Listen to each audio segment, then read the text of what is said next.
As the game that desensitized me to violence, Metal Slug has always had a special place in my heart.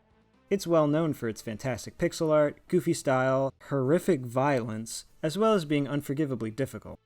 That last one I feel is unearned. If you play Metal Slug with the modern approach to failure, continuing every time you get a game over till you see the end, then you'll probably get bored because the action doesn't have any tension.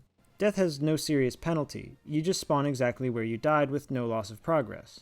The only penalty is losing your weapon, which you'll usually find a replacement for pretty quickly. You'll find yourself walking into bullets you could have easily dodged if you paid more attention.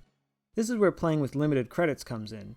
If you only have 3 chances to fail, then you'll start paying more attention to serious threats if you want to see the end. The threat of reaching a game over screen gives the action tension that playing with infinite continues just doesn't provide. And before you know it, you'll see yourself bobbing and weaving through projectiles you would have lazily waltzed into before. In a story, if there's no tension, we usually get bored, and the same is true for most games. Metal Slug is a challenging game, every attack is an instant kill, but each attack is very distinct. They're always drawn on the top layer, so there's no risk of them being clouded out by explosions or other particle effects. Most projectiles flash different colors to prevent them from blending in and move pretty slowly and predictably. Enemies have exaggerated wind-up animations that play right before an attack. I won't argue that there aren't moments that border on unfair, especially towards the end of the game, but these cheap moments are problems to solve that you'll eventually find solutions to. Each credit gives you 3 lives, your first, your second, and your 0th. Only once you've lost all 3 will you have to use up another credit, but dying does have a consequence you might not notice. Metal Slug has prisoners of war who you rescue through each level. They usually give you some kind of item, some reward points, but it also might be weapons or grenades. Each time you collect them, a little guy appears at the bottom of the screen, and once you reach the end, you cash them out for a major point bonus.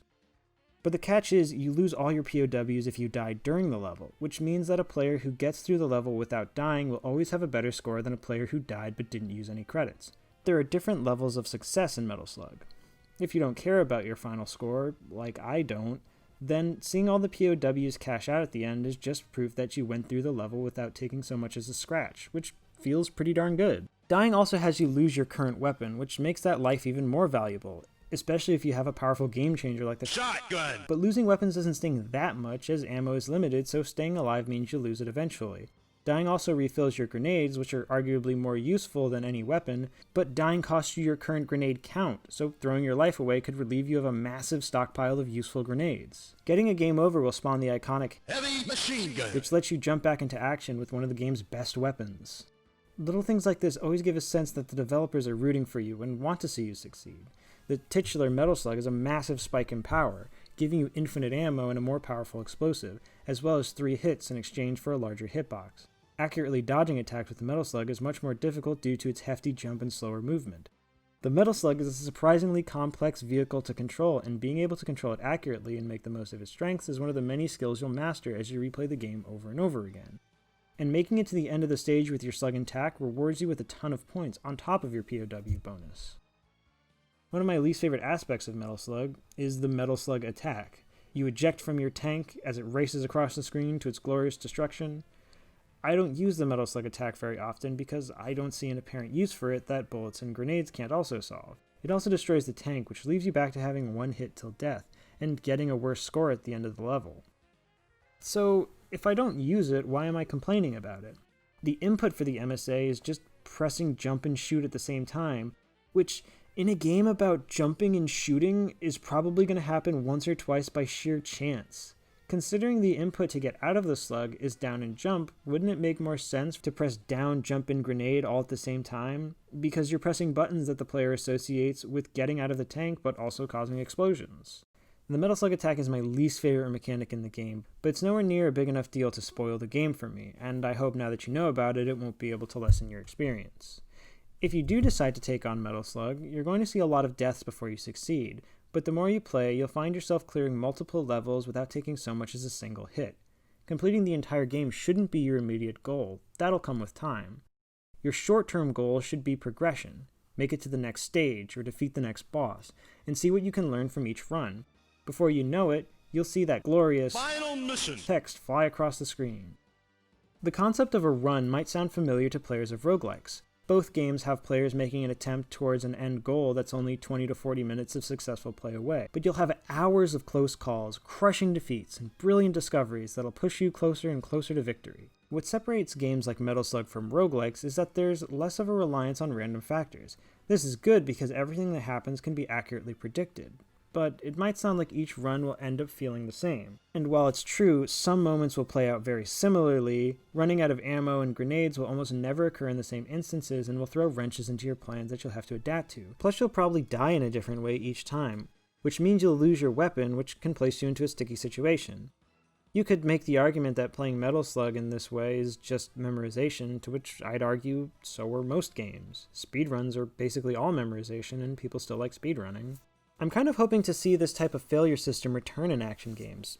I'd like to see a game with a credit continue system also have an outside progression system where you can spend points earned from a skillful play session on unlocking new characters to play through the arcade mode with.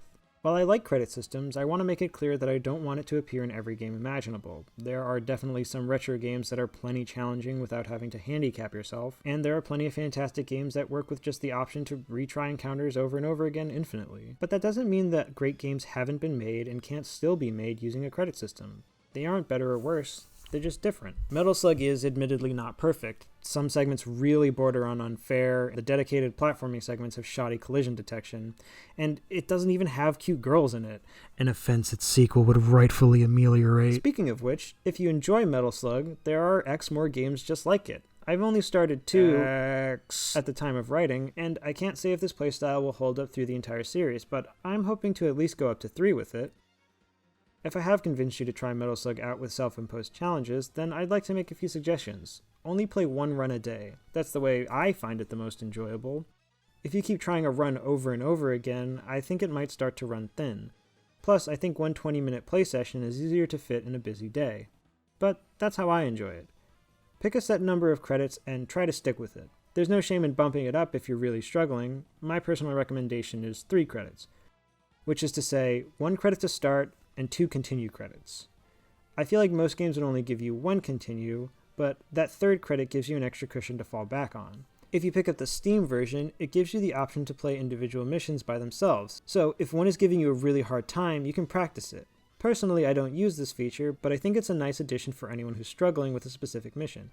And my final suggestion is, have fun! So if you are starting to play Metal Slug, here's a little bit of homework for you. Try to figure out how to get the slug in Mission 4. The answer is staring you right in the face. I'm not going to tell you what it is, but it's on the screen right now, so good luck.